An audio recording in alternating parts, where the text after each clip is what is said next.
Hello बच्चों, आज हम पढ़ेंगे Newton second law of motion. Newton second law of motion पढ़ने के पहले मैं आपको एक एक्टिविटी करने को बताता हूँ। दो बॉल लिए हमने, एक प्लास्टिक का बॉल है और दूसरा है रबर का बॉल, और दोनों बॉल को हमें सेकंड फ्लोर पे लेके जाना है और वहां से नीचे गिराना है और नीचे आपको फ्रेंड को खड़े करना है और उसको बॉल को कैच करने के लिए बोलना है। तो वो कौन सा बॉल इजीली कैच करेगा? तो सिंपल है, प्लास्टिक का बॉल इजीली कैच करेगा, रबर का बॉल कैच करने के लिए मुझे ज्यादा एफर्ट करने पड़ेंगे। तो क्यों? क्योंकि प्लास्टिक का बॉल कम फोर्स अप्लाई करेगा और रबर का बॉल ज्यादा फोर्स अप्लाई करेगा। क्योंकि प्लास्टिक का बॉल का मास जो है कम है, रबर के बॉल का मास जो है वो ज्यादा है, यानी कि जिसका मास ज्यादा है वो हमारे ऊपर ज्यादा फोर्स अप्लाई करता है। Therefore, the force acting on the object it depends upon mass। तो जो फोर्स हमारे हाथ के ऊपर अप्लाई होता है वो किसके ऊपर डिपेंड होता है? मास के ऊपर डिपेंड होता है। अब सेकंड सिचुएशन, वो वही रबर का बॉल मैं लेता हूं, उसको मैं अब धीरे से फेंकूंगा और उसे आपको कैच करना है। यू कैन इजीली कैच, लेकिन उसी बॉल को मैं ग्रेटर स्पीड से फेंकता हूं, जितनी मेरी ताकत है उस ताकत से अगर मैं फेंकता हूं और उसे आपको कैच करना है तो you have to apply more effort. तो आपको ज्यादा प्रयास करना पड़ेगा। क्यों? कि जो बॉल स्लोली फेंका गया है उसकी वेलोसिटी कम है, इसीलिए आपने जल्दी उसे कैच किया।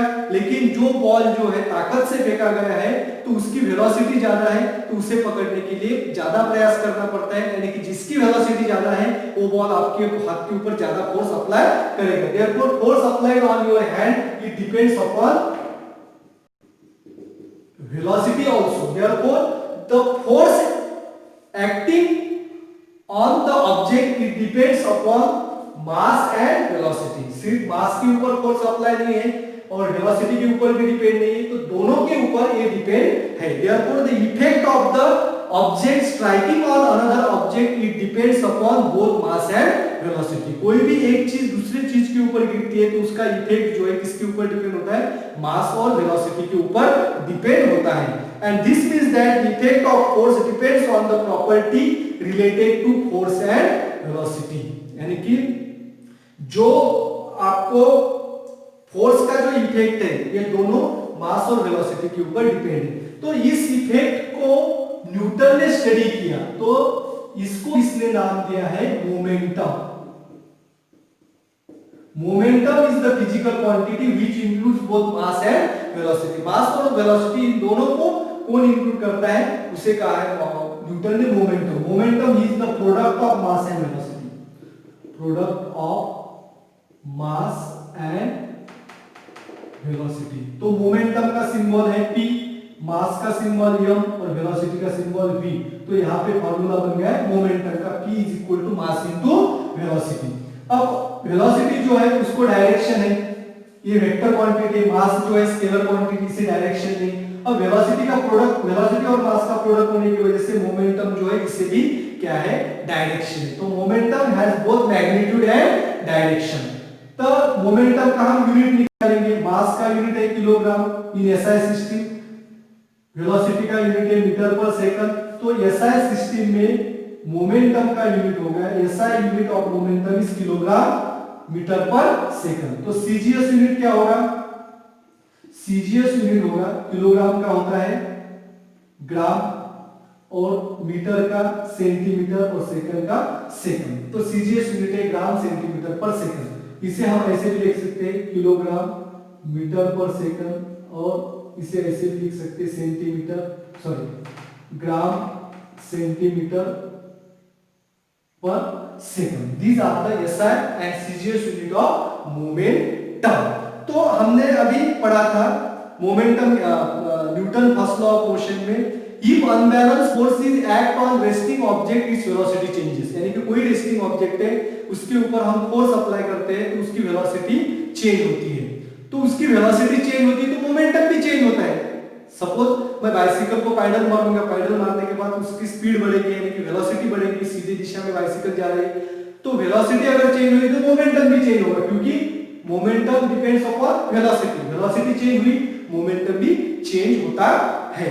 तो force necessary to change in the momentum of the object depends upon the rate of change of momentum। तो मोमेंटम चेंज करने के लिए कितना फोर्स लगता है?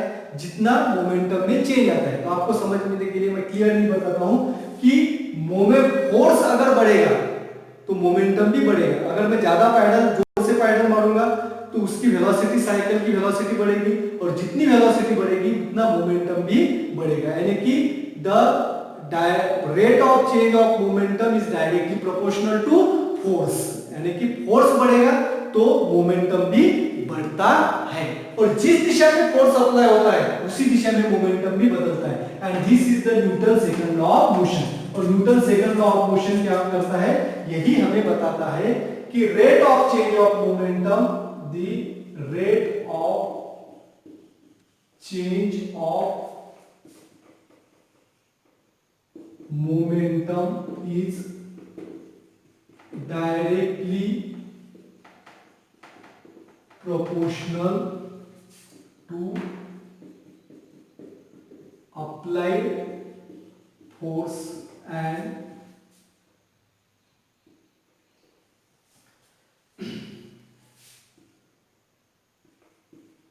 change of momentum occurs in the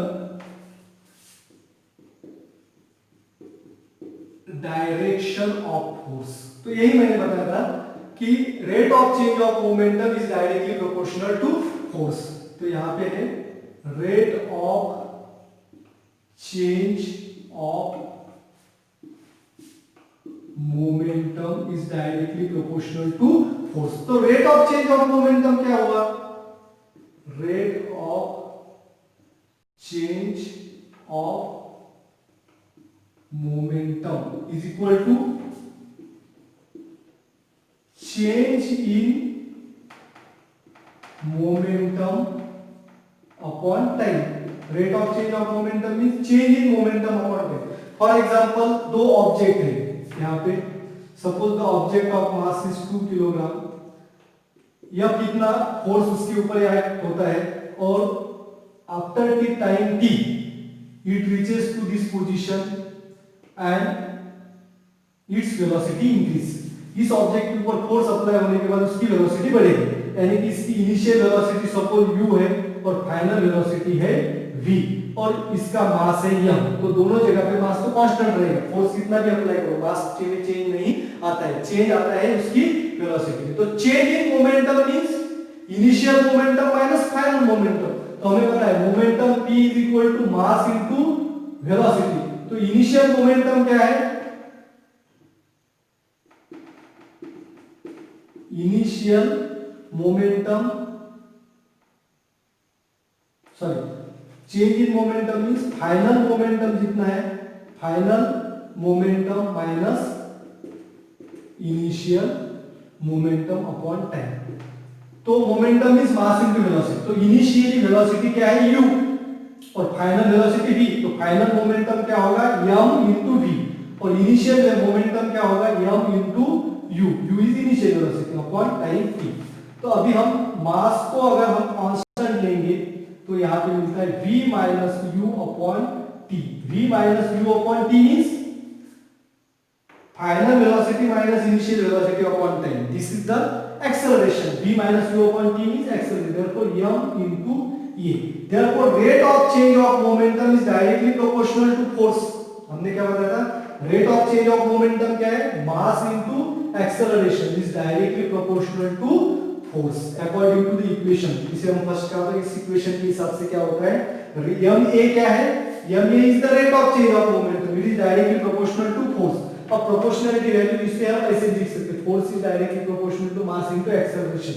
तो F is equal to k into mass into acceleration. Here k is the constant of proportionality, since therefore k is equal to 1। k अगर 1 है तो यहां पे मिलता है force is equal to mass into acceleration. Here F is equal to mass into a। This is the formula of force. ये क्या है, फोर्स का फार्मूला, जिसे कहते हैं मास इनटू एक्सेलरेशन। एंड अब हम देखेंगे यूनिट्स ऑफ फोर्स। फोर्स की यूनिट क्या है,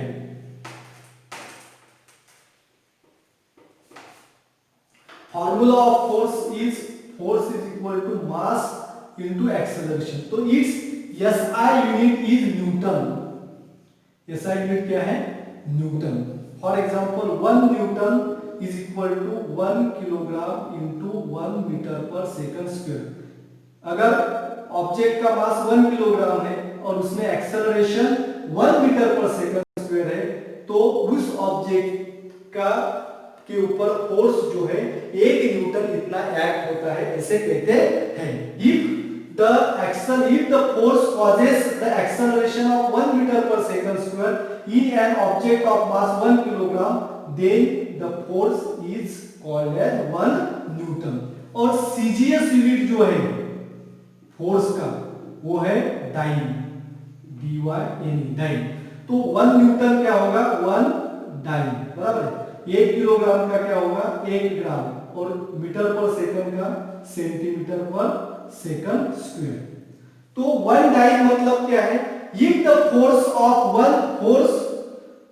if the force causes the acceleration of 1 meter per second square in an object of mass 1 gram, then the force is said to be 1 dyne। अगर कोई object जो है जिसका मास 1 kilogram है, इसमें acceleration 1 centimetre per second square है, तो उसके ऊपर फोर्स जो है 1 डाइन इतना एक्ट होता है। आगे समझ में, the force is equal to mass into